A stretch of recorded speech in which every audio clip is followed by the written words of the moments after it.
Hi, I'm Dee Dee Feldman, and for 16 years I was a senator in the New Mexico legislature.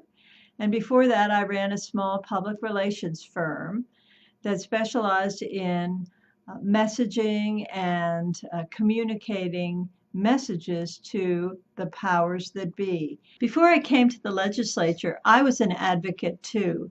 Sometimes I advocated out of anger because I saw things that I didn't like that I wanted to stop. Sometimes I advocated for clients like people with disabilities who had a brain injury.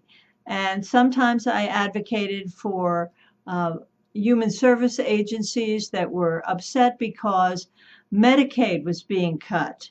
But when I was on the other side of the table, I learned some of the mistakes I made.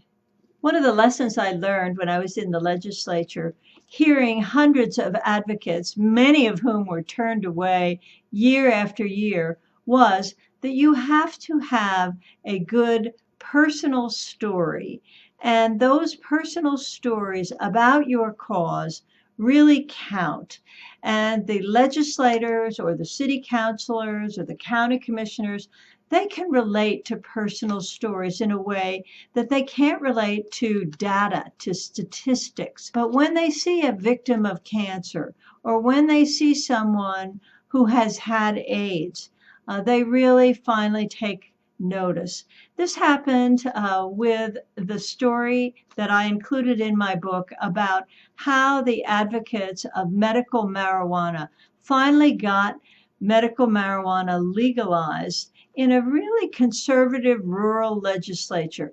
It was only after years of effort and patience coming to the legislature year after year, some of them with AIDS, some of them with cancer, and legislators saw them visibly fading away, losing weight.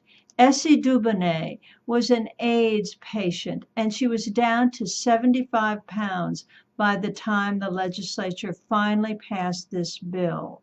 Debbie Armstrong's daughter came with thyroid cancer and framed the issue of medical marijuana as one of compassion and not a controversial criminal justice issue. And finally, after years of advocacy, they were able to get that measure passed in 2007, even though it was against federal law and there was opposition. I hope you'll join me to learn some of the lessons that I learned the hard way in the New Mexico legislature about taking your cause to the powers that be.